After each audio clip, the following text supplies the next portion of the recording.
This is Sleep Fault. Welcome to Bedtime Crime. Tonight, we travel to the heart of rural Wisconsin, into landscapes of flat farmland and hushed woods, where silence once hid a darkness that would one day shock the world. This is the story of Ed Gein, a man whose life, crimes, and legacy would ripple through history, inspiring tales of horror far beyond the quiet town he called home. Edward Theodore Gein was born in 1906 in La Crosse County, Wisconsin. At first glance, his childhood seemed no different than that of other farm children in the region. He lived among wide fields, harsh winters, and the endless routines of rural life. Yet within his household, the world was anything but ordinary. His father, George, was a man weighed down by drink and failure. Unable to hold steady work, resentful and often drunk, he drifted through life without direction. In sharp contrast stood Ed's mother, Augusta, a domineering woman of iron will and deep, rigid faith. For Augusta, the world beyond her home was steeped in corruption and sin. She declared herself righteous, a woman chosen by God to guide her family away from temptation. It was Augusta's voice, not George's, that ruled the household. She filled the days with biblical readings, choosing passages that condemned lust, women, and the fallen state of mankind. She spoke of the world beyond their walls as evil, declaring that all women, except herself, were instruments of sin. From an early age, Ed and his older brother Henry absorbed this fire and brimstone. They were kept from other children, isolated from neighbors, and reminded that only their mother's path could keep them from damnation. Ed listened silently. Shy and withdrawn, he seemed unable to connect with others. Teachers noticed how strange he could be, polite, obedient, yet oddly detached. He sometimes laughed to himself, at moments no one else found amusing, a nervous, unsettling giggle that hinted at a mind already out of step with those around him. When Ed was still a boy, the family moved to a 155-acre farm outside the small town of Plainfield. The farmhouse sat alone, bordered by fields and marshland, remote and silent. For Augusta, this isolation was holy. Here, away from outsiders, she could keep her sons under complete control. For Ed, it became a world within a world, one where his mother's rules were absolute, and the rest of life seemed to fade into shadows. The farm was hard work, but Augusta preached that hardship was the path to righteousness. Day after day, Ed labored alongside his brother and father, carrying out the endless chores that defined farm life. Yet through it all, his devotion to his mother only deepened. She was not simply a parent to him, but something closer to a figure of worship. Her words were law. Her approval was everything. But cracks were forming. George Gein's drinking worsened, his presence shrinking to little more than a burden. In 1940, he died of heart failure, leaving the family in the iron grip of Augusta. Without a husband to temper her authority, however weakly, she became the unquestioned center of the home. For Ed, this only drew him closer, binding him more tightly to her will. Henry, however, began to resist. As the older brother, he saw Augusta's teachings for what they were, suffocating, harsh, unyielding. He confided to friends that Ed's attachment to their mother was unnatural, that his younger brother seemed unable to think independently of her. Henry tried to pull away, but such resistance in that house was dangerous. In May of 1944, the Gein brothers were burning brush on the farm when the fire grew out of control. Flames spread across the marshland, and as the smoke rose thick into the air, Henry disappeared. Ed reported his brother missing, and when authorities arrived, he led them directly to the body. Henry was found face down, unmarked by burns, his head bearing mysterious bruises. The official cause of death was listed as smoke inhalation. But the questions never went away. How did Ed know exactly where to lead them? Why were there no signs of fire on Henry's body? The truth was never proven, but suspicion lingered. Had Ed, in his devotion to Augusta, removed the one person who stood between them? Whether by fate or by choice, Ed was now alone with his mother, and he seemed almost relieved. With Henry gone, Augusta poured her attention fully into Ed. He became her caretaker, her companion, her sole focus. But time had its own plans. Later that same year, Augusta suffered a stroke. Ed nursed her tenderly, but her health never truly returned. Her spirit grew harsher, her condemnations sharper. She railed against neighbors, against the world, against women she deemed impure. For Ed, these tirades were gospel. Then, in December of 1945, Augusta suffered a second stroke and passed away. For Ed, her death was not just the loss of a parent, it was the collapse of his entire world. The woman who had been his authority, his guide, his idol, was gone. And with her absence, something inside him fractured. The farmhouse became a shrine to her memory. Ed sealed off Augusta's rooms, her bedroom, her sitting room, leaving them untouched, preserved as though she might walk back through the door at any moment. Dust settled on the furniture. Curtains yellowed in the sun, but no hand dared disturb them. These rooms were sacred, sealed away in silence. Ed confined himself to a small corner of the house, living in squalor while the rest decayed. Rats scurried through the walls. Garbage collected in heaps. Yet Augusta's spaces remained pristine, a frozen echo of her presence. He clung to her memory with a devotion that was no longer just reverence. It was obsession. And in that silence, in that loneliness, Ed Gein began to drift away from the world of the living. After Augusta's death, Ed was left alone in the old farmhouse, and the silence pressed down like a weight. The woman whose voice had filled every corner of his life was gone, and without her, the house seemed hollow. But Ed refused to let her presence fade. He sealed her rooms like holy spaces, untouched by time.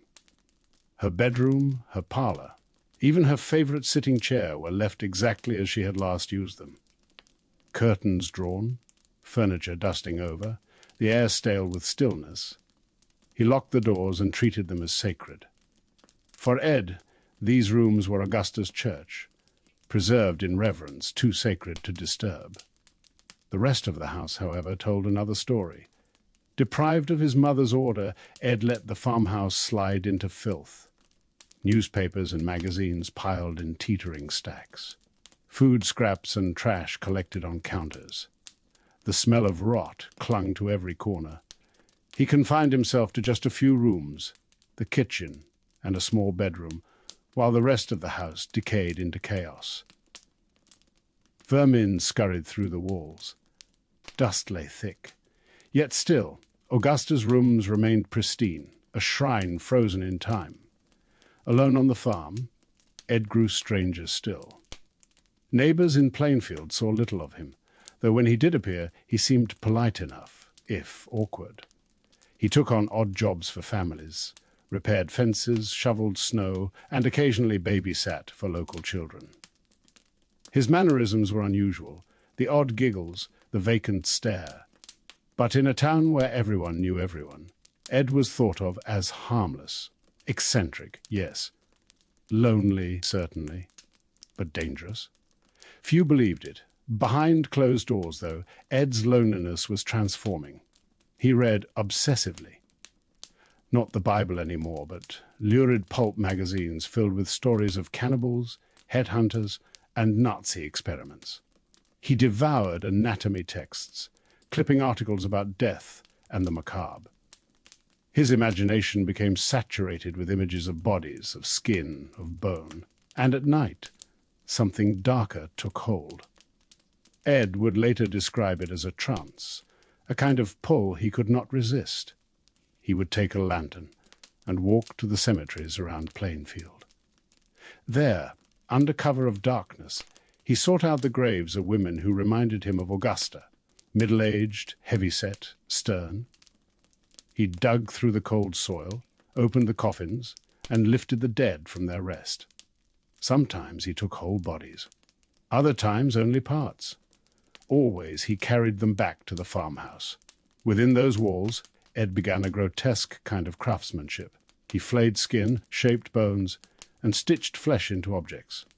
A chair upholstered in human hide, bowls carved from skulls, masks made from faces, which he would pull over his own, clothing stitched together piece by piece, as though Augusta could be recreated, worn, embodied once more. To Ed, these creations were not trophies in the usual sense. They were attempts at transformation. He missed his mother, longed for her presence, and in his own twisted way tried to bring her back. Each mask, each garment, each object was part of that effort, a ritual of grief turned monstrous. All the while, in the daylight hours, he remained the same quiet, awkward figure in town. He bartered for groceries, helped neighbors, and exchanged polite words. People noticed he had become more withdrawn after Augusta's death, but few looked closer. To them, Ed was just the odd farmer at the edge of town, a lonely man living quietly in the shadow of loss. For years, this dual existence continued. The polite neighbor in public, the grave robber and craftsman of horrors in private. The farmhouse filled with grotesque artifacts, each new object another step further from sanity. Yet no one knew. No one suspected that, just beyond their fields, a house of horrors was taking shape. But Ed's darkness did not remain confined to the dead. In 1954, Mary Hogan, the owner of a local tavern, vanished without a trace. Her disappearance unsettled the town, but no one connected it to Ed. He had been seen at her bar, yes, but so had many others. In time, her case went cold. Just another unsolved mystery in rural Wisconsin. What no one knew then was that Mary Hogan's remains lay within Ed's farmhouse, part of his grim collection. The years rolled on. Seasons passed, winters heavy with snow, summers filled with the hum of insects over the fields. Life in Plainfield followed its steady rhythms, and Ed drifted unnoticed in its margins. But inside the farmhouse, reality and fantasy blurred further. His rituals deepened. His loneliness hardened.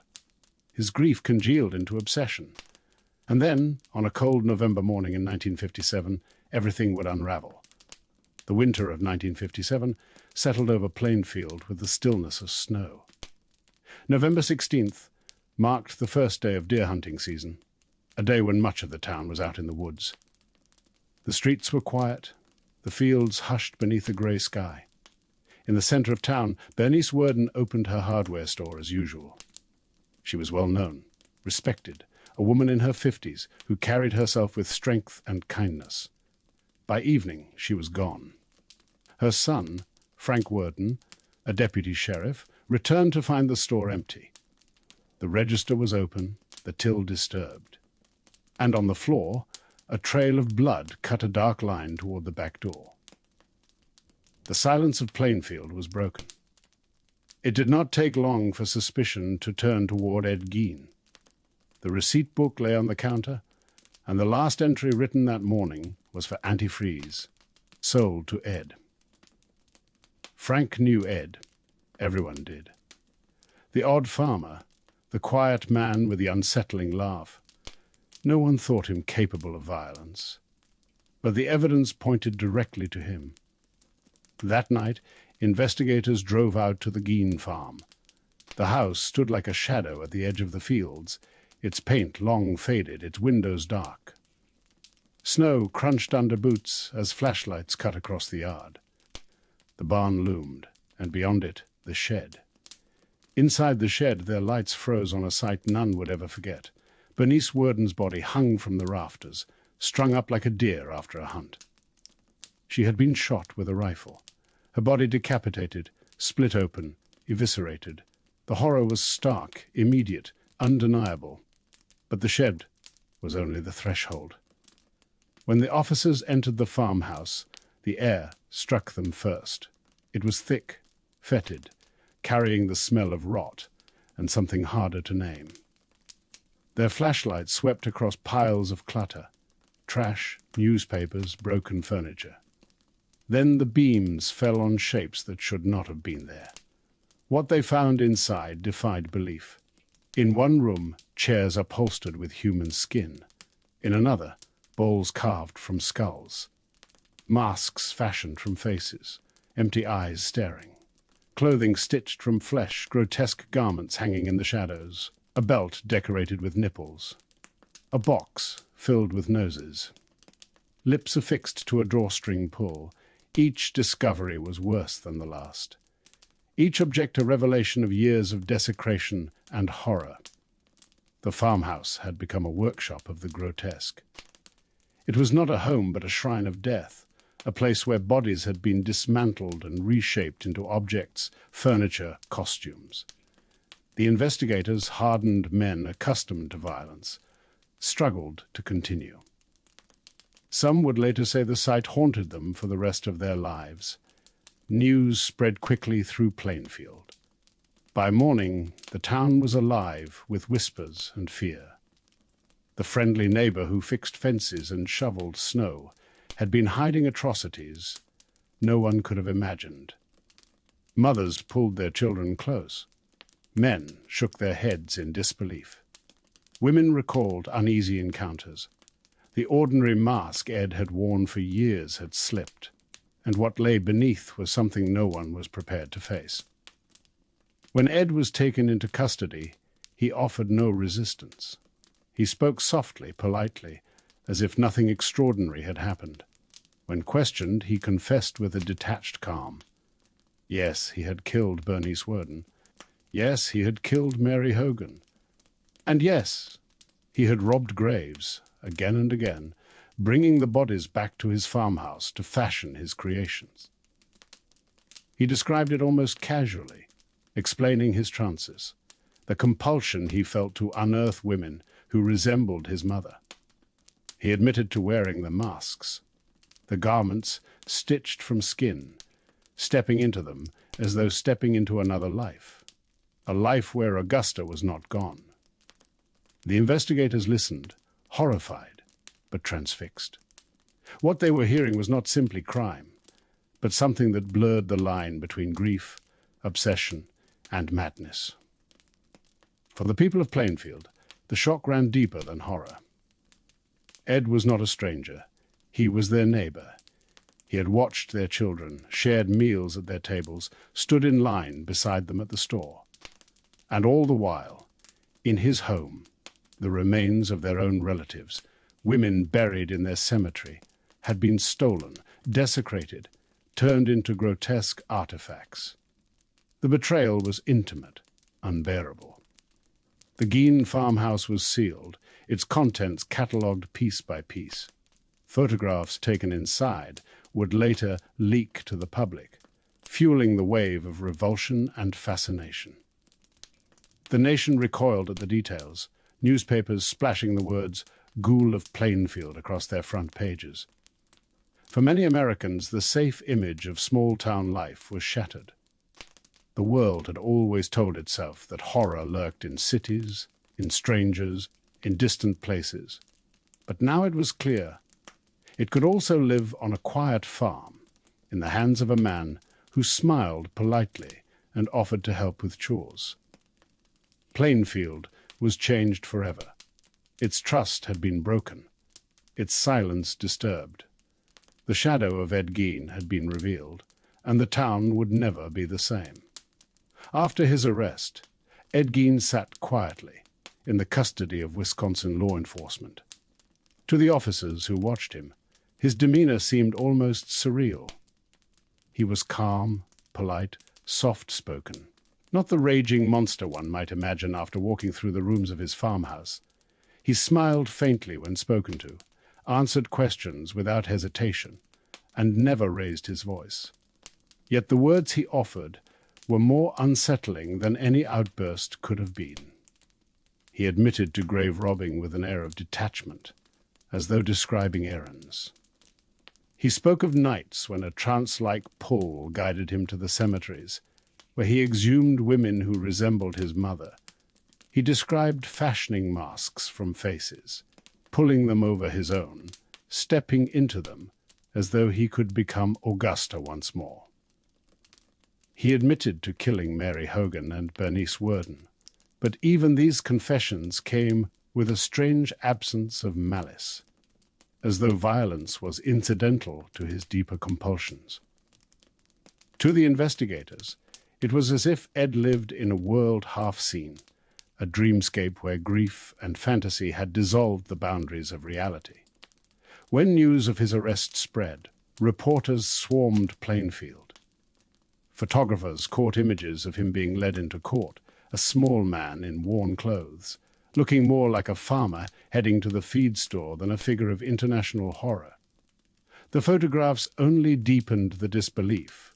Could this mild, almost pitiful figure truly be responsible for the atrocities described? In January 1958, Ed was formally charged with the murder of Bernice Worden. But the trial did not unfold like those of other killers. The central question was not only what Ed had done, but whether he could even be held responsible in the eyes of the law. Psychiatric evaluations painted a portrait of profound disturbance. Ed was declared a schizophrenic, plagued by delusions, unable to distinguish fantasy from reality. Doctors described his emotional development as stunted, his sexuality twisted by repression, his grief transmuted into obsession. He was, they said, not a calculating killer, but a man untethered from the world, lost in a fog of madness. In the courtroom, he sat silently, hands folded, eyes downcast. Witnesses described his flat affect, his blank stares, the childlike way he sometimes responded. It was not the image of a criminal mastermind, but of a man broken long before his crimes came to light. The court ultimately found him unfit to stand trial. He was committed to Central State Hospital for the criminally insane in Waupun, Wisconsin. Behind its walls, Ed Gein would spend the rest of his days. For Plainfield, the ruling brought both relief and unease. Ed was gone, locked away where he could harm no one. But the damage he had done lingered. Families could not forget the desecration of graves. Neighbors could not forget the betrayal of trust. Children grew up with his name whispered like a warning. The town's silence, once a comfort, now felt haunted. Then, in March of 1958, another chapter closed. The Gein farmhouse, slated to be auctioned, burned to the ground. Flames consumed the weathered boards, smoke billowed into the night sky, and by morning nothing remained but ash and charred timbers. The cause was never confirmed. Some said it was arson, an act of vengeance or perhaps of mercy to rid the land of its stain. Others claimed it was accidental. But in Plainfield, many felt only relief. The house that had concealed so much horror, that had become a grotesque museum of the macabre, was gone. No one would ever walk its halls again. Only the land remained, quiet fields concealing their history. At Central State Hospital, Ed adjusted to life behind locked doors. Staff described him as cooperative, almost ordinary in his routine. He ate meals, read books, and carried out small chores. He was not violent, not disruptive, not the monster of headlines. In many ways, he was the same figure his neighbors had once known, quiet, awkward, oddly polite. Stripped of his farmhouse and his solitude, he seemed to shrink back into harmlessness. And yet, his name lived on beyond those walls.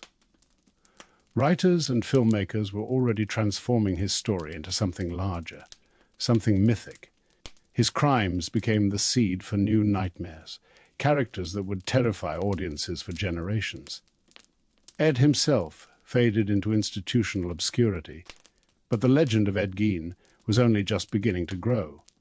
By the time Ed Gein was locked away in Central State Hospital, his farmhouse reduced to ash, his name had already slipped from the pages of police reports into something larger. into myth. The newspapers had done their work. The lurid details of the farmhouse inventory, the masks, the bowls, the chair stitched from human skin, shocked a nation. In the late 1950s, when America liked to imagine itself tidy and safe, Ed's story arrived like a rupture. It whispered that beneath the polished surface of small-town life, unimaginable horrors might lurk. And soon, storytellers took hold of that whisper. In 1960, Alfred Hitchcock's Psycho appeared on cinema screens. Audiences met Norman Bates, the shy young man who ran a lonely motel, forever bound to his domineering mother. Bates was polite, awkward, with a strange giggle and a boyish charm, and behind the walls of his house lay secrets no one could have imagined. Though Hitchcock never announced it outright, the inspiration was clear. Norman Bates was drawn from Plainfield. The shadow of Ed Gein flickered on the screen. 14 years later, a new horror emerged in Texas.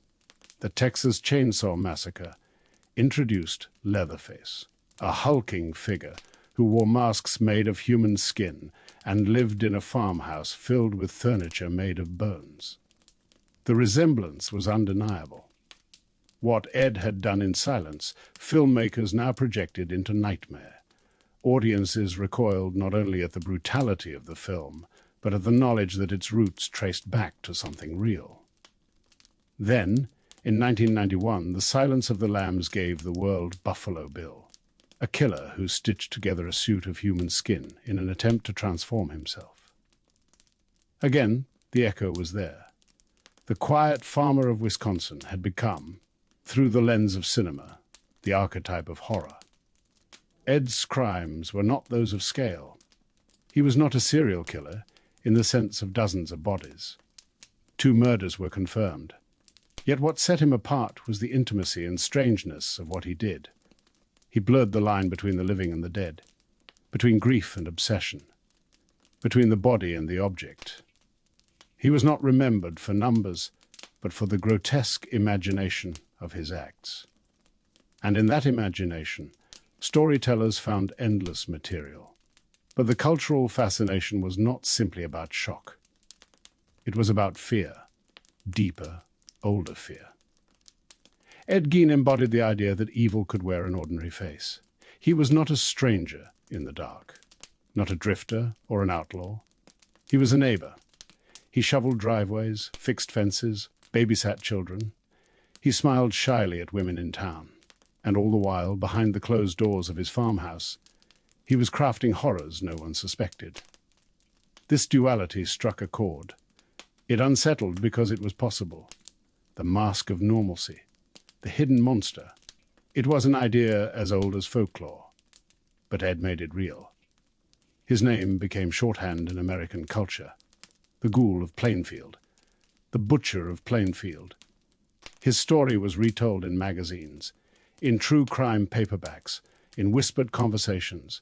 Myths grew quickly, embellishing what was already almost unbelievable. Some claimed he had cannibalized his victims. Others said he killed far more than he admitted. In truth, the reality was already horrific enough. But in the retelling, Gein became both man and monster, fact and legend. And that legend never stopped growing. For criminologists, he became a case study. Scholars traced the lines from his childhood, the iron grip of Augusta, the isolation of the farm, to the grotesque acts of his adulthood. They examined his psychology, labeling him schizophrenic, necrophilic, psychotic, emotionally arrested. Each diagnosis was an attempt to map the terrain of his mind. Yet, even after decades of study, something about him remained elusive. Perhaps it was because Ed himself never seemed to embody malice in the conventional sense. He was not cruel for the sake of cruelty, not sadistic in the way many killers are. Instead, he seemed lost, detached, a man who had collapsed under the weight of grief and obsession. His crimes, though monstrous, grew from loneliness as much as violence. That contradiction is part of what made him unforgettable. To the wider world, though, psychology mattered less than image. And the image that remained was stark: the masks, the skin, the farmhouse of horrors. These became cultural symbols, replicated and reshaped in film, literature, and art. Through them, Ed Gein became less a person and more a vessel for fear itself. Yet while his legend grew, the people of Plainfield endured the burden of reality. For them, Ed was not a character in a film or a name in a book. He was the neighbor who had betrayed them, the man who had turned their cemetery into a hunting ground. Reporters came year after year, strangers knocked on doors, tourists sought the places tied to his name. The town longed to move on, but Gein's shadow remained. And so his legacy split in two. For the world, Ed Gein was the inspiration for horror, the spark behind iconic killers, the archetype of hidden monstrosity. For Plainfield, he was a wound, a reminder that sometimes the most terrifying monsters are the ones who seem the most ordinary. Decades passed, but the name Ed Gein never loosened its grip on Plainfield. The farm was gone, reduced to ashes in 1958, yet the memory of what it held clung to the soil. Neighbors who had lived through those years carried the scars quietly. Children who grew up after whispered the story like legend. And outsiders came still, drawn by morbid curiosity, searching for traces of a house that no longer stood. For Plainfield, it was an unwanted inheritance. Visitors wandered the cemeteries, trying to find the graves Ed had disturbed. Some stood at the bare patch of earth where he himself was buried, unmarked after vandals had stolen and defaced his gravestone. They said the place felt heavy, as though the land itself remembered. Others whispered about ghostly figures near the site of the farmhouse, lantern lights moving across the fields as though Ed still roamed in his midnight trances. Stories grew, as they always do when horror slips into folklore. Parents warned their children not to wander too far, invoking his name like a cautionary tale. Teenagers dared each other to walk the cemetery at night. And across the wider world, his name became shorthand for the unspeakable, not for what was proven, but for what was feared. But the man himself faded into obscurity behind hospital walls. In Central State, and later at Mendota Mental Health Institute, Ed Gein lived quietly. Nurses described him as cooperative, almost gentle. He ate meals, did small chores, and read. He seemed to shrink back into the harmless figure many had once believed him to be. Whatever storm had consumed him in Plainfield no longer raged, or perhaps it had simply burned itself out when his freedom was taken. On July 26, 1984, Ed Gein died of respiratory failure brought on by cancer. He was 77 years old. His death made headlines, but the frenzy of the 50s had long since cooled. He was buried in Plainfield Cemetery, not far from the graves he had once desecrated. No marker stands there now, only unmarked earth, as if the soil itself chose silence. And yet, the story did not end with him. For horror cinema, Gein's shadow remained inescapable. Norman Bates, Leatherface, Buffalo Bill, each carried echoes of his crimes, reshaped and reimagined for new generations. For criminologists, he became a case study in repression, obsession, and psychosis. For true crime enthusiasts, he was a name etched permanently into the annals of American darkness. But for Plainfield, he was simply the neighbor who had hidden horror in plain sight. The wound never fully closed. Even today mention his name in town, and you'll feel the air grow uneasy. Some refuse to speak of him at all. Others shake their heads, weary of a story that has defined them for so long.